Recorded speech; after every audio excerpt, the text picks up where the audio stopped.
ഞങ്ങൾ അവന് വേണ്ടി ഒരുങ്ങിയിരിക്കുകയായിരുന്നു. എന്നാൽ ദൈവ തീരുമാനം മറ്റൊന്നായിരുന്നു. ഞങ്ങൾ അവനെ പരമാവധി സഹിച്ചു, ക്ഷമിച്ചു, താങ്ങാവുന്നതിലും അപ്പുറം. നിങ്ങൾക്ക് മാത്രമല്ല, ഈ ഭൂമിയിലുള്ള ഒരാൾക്കും അവനെ പോലത്തെ ഒരുത്തിനെ താങ്ങാനാവില്ല. പേരൻസിൻ്റെ ജീവിതം മക്കൾക്ക് വേണ്ടി മാത്രമുള്ളതല്ലല്ലോ. അവൻ്റെ ഓർമ്മ തിരിച്ചു വരാതിരിക്കാൻ എന്താ ഒരു വഴി? അയ്യോ, രൂപേഷ് ഡോക്ടറാ? സ്പീക്കറിലിട്. ഹലോ ഡോക്ടറെ. ഇന്ന് നേരത്തെ പോയോ? എവിടെ? എന്താ ഡോക്ടറെ? ഒരു സന്തോഷ വാർത്ത ഉണ്ടായിരുന്നു. എന്താണാവോ? നിങ്ങളല്ലേ പറഞ്ഞത് ബിമിനത്തിനെ അന്വേഷിച്ചാൽ കിട്ടില്ലെന്ന്? അവനെ ഞാൻ പൊക്കി. ആള് ദുബായിലുണ്ടായിരുന്നു. ഇപ്പൊ ഇങ്ങെത്തും. എയർപോർട്ടിൽ തന്നെ വിളിച്ചിരുന്നു. അവര് തമ്മിലൊന്ന് സംസാരിച്ചാൽ മതി. നിങ്ങളുടെ പഴയ ബിനുവിനെ ഞാൻ തിരിച്ചു തരും. ശരി. ഹാപ്പി അല്ലേ? അയ്യോ, ഇനിയിപ്പോൾ എന്താ ചെയ്യാ? ഇനിയിപ്പോൾ ഒരു വഴിയേ ഉള്ളൂ.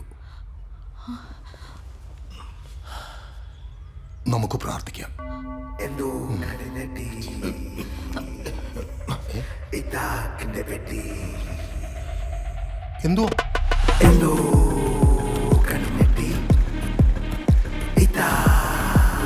ഈ മരുന്ന് കണ്ടുപിടിച്ച് കഴിഞ്ഞാൽ പിന്നെ ഞാൻ വേറെ ലെവലാണ്.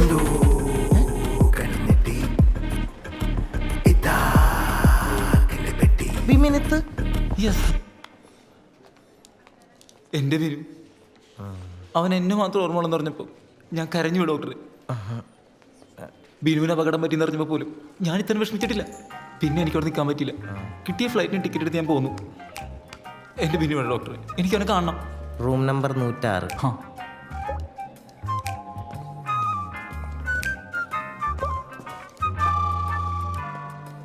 ഡോക്ടറെ, ഈ ഫ്ലൈറ്റിൻ്റെ പൈസ കിട്ടിയായിരിക്കും അല്ലേ? അല്ല, ഡോക്ടറിന് രാവിലെ വിളിച്ച് പെട്ടെന്ന് വരാൻ പറഞ്ഞ കാരണം ഞാൻ ബിസിനസ് ക്ലാസ് ടിക്കറ്റ് എടുത്ത് വന്നിട്ടുള്ളേ. അത് മോശമല്ലേ? കുറച്ച് മോശമാണ്. വേണ്ട, ഡോക്ടർ ചോദിക്കണ്ട, ഞാൻ ചോദിച്ചോളാം.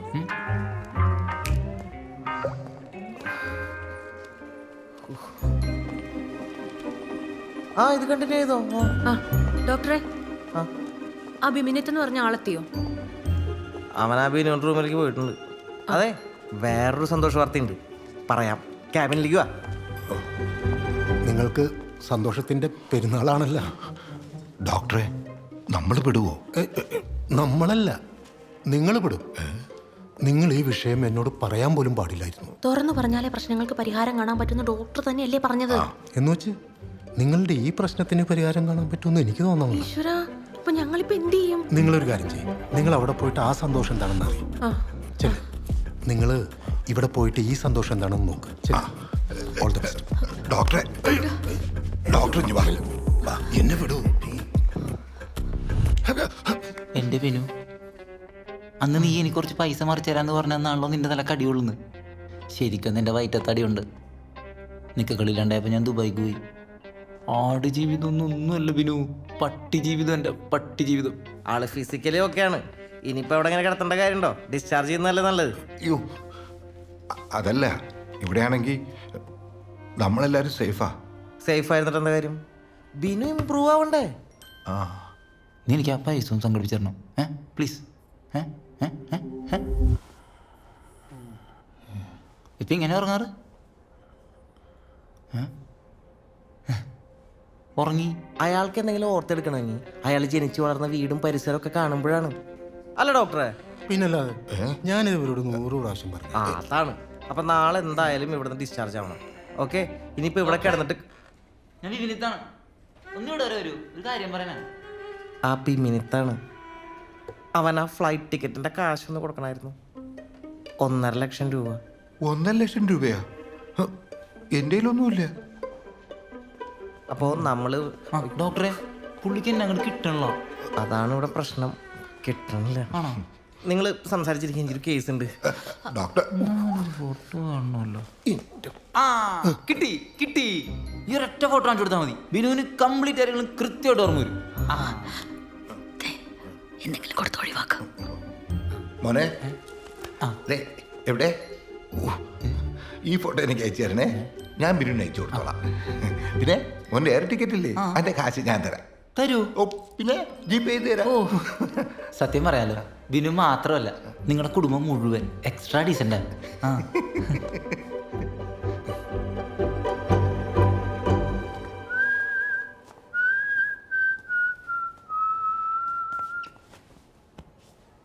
അളിയ, ഇത്ര ഐക്യവും പൊരുത്തമുള്ളൊരു കുടുംബത്തിൽ ജനിക്കാൻ മാത്രം ഞാൻ എന്ത് പുണ്യ ചെയ്തതെന്ന് എനിക്കറിയില്ല അളിയ. എൻ്റെ അവസ്ഥ അളിയനറിയാലോ. എനിക്ക് പകരമായിട്ട് അച്ഛനും അമ്മയോടൊപ്പം എപ്പോഴും അളിയ ഉണ്ടാവണം. ഞാനിപ്പോൾ എന്ത് പറയാനാ അളി? ഉണ്ടാവില്ലേ? ആ ഉണ്ടാവും ഉണ്ടാവും. അളിയന് കൃത്യമായ ബോധോദയം ഉണ്ടാകുന്നവരെ ഞാൻ അവരുടെ കൂടെ തന്നെ ഉണ്ടാവും. ഇവിടുന്ന് ഡിസ്ചാർജ് വാങ്ങി എന്നാ വീട്ടിൽ പോകുന്നത്? എനിക്ക് വീട്ടിൽ ചെന്നാൽ കുറച്ചുകൂടി നന്നായിട്ട് ചെയ്യാൻ പറ്റും. എന്ത്? ഈ ജീവിച്ച പരിസരമൊക്കെ കാണുമ്പോൾ ഓർമ്മ വീണ്ടെടുക്കാൻ കൂടുതൽ സഹായിക്കുന്നല്ലേ ഡോക്ടർ പറഞ്ഞത്? അങ്ങനെ പറഞ്ഞോ? അല്ല, ഡിസ്ചാർജ് അല്ലേ? അത് ഞാൻ പറഞ്ഞോളാം. നമുക്കത് ശരിയാക്കാം. അളിയ, എന്തോ? ഇത് മാറ്റി വെച്ചായിരുന്നു കാറിരുന്ന പൊസിഷൻ.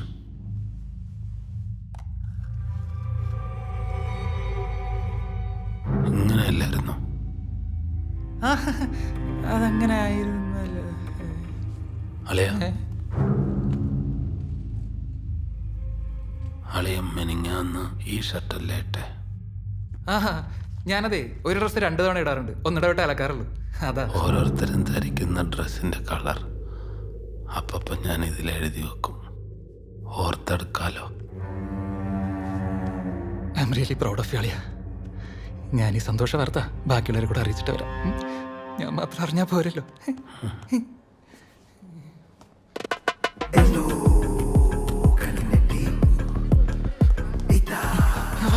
അങ്ങോട്ട് കൊണ്ടാവും. മിക്കി ഇവിടെയും തുറന്നിരിക്കാൻ നിന്റെ ഫുൾ ഡീറ്റെയിൽസ് ആടിയും. ആഹാ, എന്താ പരിപാടി? അച്ഛനും അമ്മയൊക്കെ കഴിച്ചോ?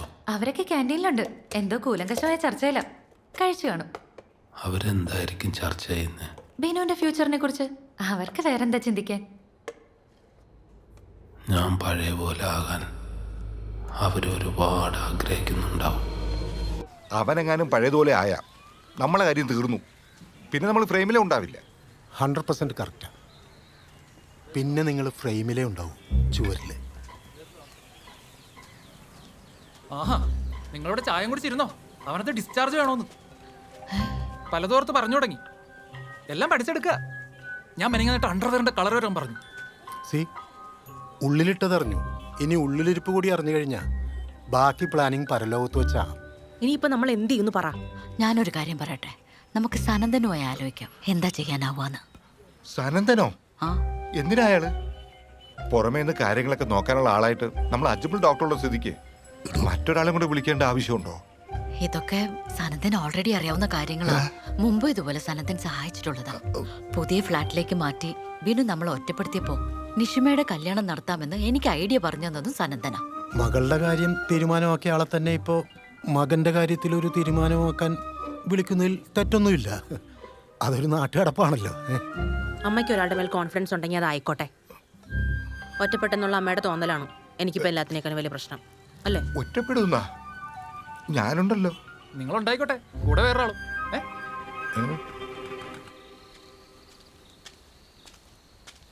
മനുഷ്യ, നിങ്ങൾ എന്താ ഇവിടെ വന്ന് നിൽക്കുന്നേ? എന്താ എന്താ പറ്റിയേ? നിനക്ക് സനന്ദനുള്ള ബന്ധം നിർത്താറായില്ലേ? പറയുന്ന കേട്ടാ തോന്നും സനന്ദൻ എൻ്റെ കാമുകനായിരുന്നു എന്ന്. ഒരു കാലത്ത് എൻ്റെ കൊളീഗായിരുന്നു, സുഹൃത്തായിരുന്നു. അത്രയേ ഉള്ളൂ ആ ബന്ധം. എന്നിട്ടല്ലേ നീ പറഞ്ഞിട്ടില്ല അവൻ എന്റെ കാലടിച്ചു കുടിച്ചത്? അവനെയാണോ നീ വീണ്ടും വിളിച്ചു വരുത്തുന്നത്? അയ്യോ, അതൊരു അബദ്ധം പറ്റിയതാണെന്ന് എത്ര തവണ പറഞ്ഞതാ. അതും എത്ര വർഷം മുമ്പാ അത് നടന്നത്. എന്നിട്ട് ഇപ്പോഴും അത്യാവശ്യ ഘട്ടത്തിൽ നമ്മൾ പ്ലംബറിയോ ഇലക്ട്രീഷ്യനെയോ വിളിക്കാറില്ലേ? സനന്ദനെ അങ്ങനെ കണ്ടാ മതി.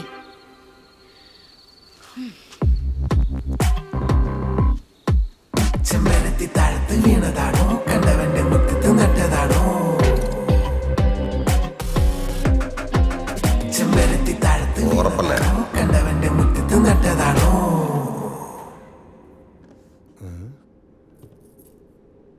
ലക്ഷ്മി പറഞ്ഞു വെച്ച് നോക്കുമ്പോൾ ബിനു ഒരു കടുത്ത സൈക്കോണ്. എത്ര പൈസ ചിലവാക്കിയാലും അവൻ പഴയ അവസ്ഥയിലെത്താണ്ടിരിക്കാൻ നമ്മൾ ശ്രമിക്കണം. കുറേ എണ്ണുണ്ട് ഇതുവരെ. ഈ ജാതി കൊട്ടേഷനൊക്കെ നമ്മളൊരു ചാറ്റുവാക്കായിട്ട് കണ്ടിട്ടുള്ളൂ.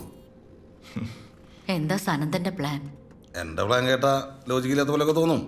ലോജിക്കൊന്നും വേണമെന്നില്ല, കാര്യം പറ. പഴയതൊക്കെ വാങ്ങിക്കണം.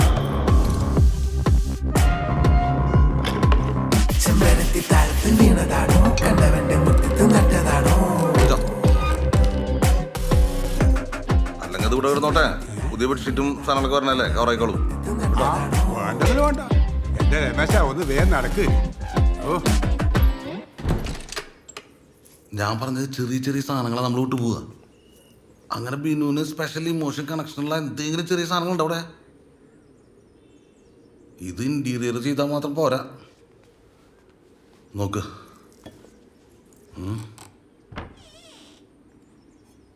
എന്തേലും ഉണ്ടാവും. അവൻ ആരാ മോൻ?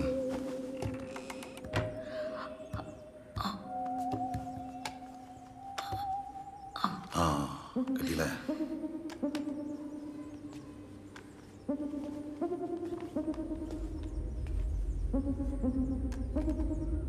അതൊരു ഓർമ്മയില്ലേ ബിനുവിൻ്റെയും ഷിബിൻ്റെയും? അത് ശരി. അത് കളയണോ?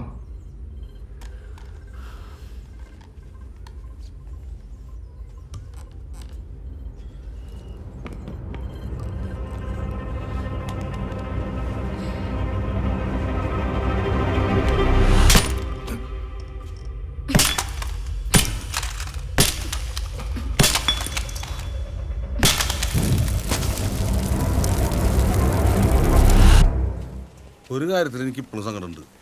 ഒരു കുട്ടി മതിയെന്ന് ഞാൻ ലക്ഷ്മിയോട് പണ്ടേ പറഞ്ഞതാ, പക്ഷെ അവള് കേട്ടില്ല. ലക്ഷ്മി രണ്ടാമത്തെ പ്രഗ്നൻസിയുടെ കാര്യം എന്നോട് ആദ്യം പറയണേ. അതായത് ഈ ബിനുവിൻ്റെ ഓർമ്മയുണ്ടാ? ആ, എന്നിട്ട് നമ്മൾ കുറേ തർക്കിച്ചു അബോട്ട് ചെയ്യണ വേണ്ടേന്ന്. അവസാനം ക്യാരി ചെയ്യാൻ നീ തന്നെ തീരുമാനിച്ചു. Hair body hair decision. അതിനുശേഷമാണ് ദാസേനോട് അടക്കം പറഞ്ഞത്. ഇന്നും ഞാൻ അതേ സ്റ്റാൻഡിൽ ഉറച്ചു നിൽക്കണ്. ലക്ഷ്മിയെ, രണ്ടാമതൊരു കുട്ടി വേണ്ടായിരുന്നു. സനന്ദ ഫ്ലാറ്റിന്റെ പണി തീരാൻ ഇനി ഒരാഴ്ച എടുക്കും. ഹോസ്പിറ്റലിൽ ചെന്ന് ഡിസ്ചാർജ് ചെയ്യാൻ പറയുന്നു. ഇനി എന്താ ഒരു വഴി? ആൾ എഴുന്നേറ്റ് നടക്കാൻ പറ്റിയ കണ്ടീഷനോ? അതെ. ഞാൻ അന്നേ പറഞ്ഞ അബോട്ട് ചെയ്യാന്ന്. കൂട്ടുക്കാൻ കറങ്ങി തിരിഞ്ഞ എൻ്റെ തന്നെ വന്നു. അതാണ് ദൈവമുണ്ട്. നമുക്കൊരു കാര്യം ചെയ്യാം. ബാത്റൂമിൽ കുറച്ച് സോപ്പോ ഷാമ്പൂ നമുക്ക് കലക്കി ഒഴിക്കാം. അതിൽ ചവിട്ടി തലടിച്ച് വീണോളും. 2 ആഴ്ച നീട്ടി കിട്ടാതെ പോരെ. ചിലപ്പോൾ അതോടുകൂടി തീർന്നാലാ. അതൊന്നും വേണ്ട. വേണ്ടേ? വേണ്ടെങ്കിൽ വേണ്ട. വേറെ വഴിയുണ്ട്. എന്ത് വഴി? അതൊക്കെ ഉണ്ട്. ഒന്ന് ചുറ്റി വരണം. ബിനു ഇതുവരെ പോവാത്ത സ്ഥലങ്ങളിലൂടെ.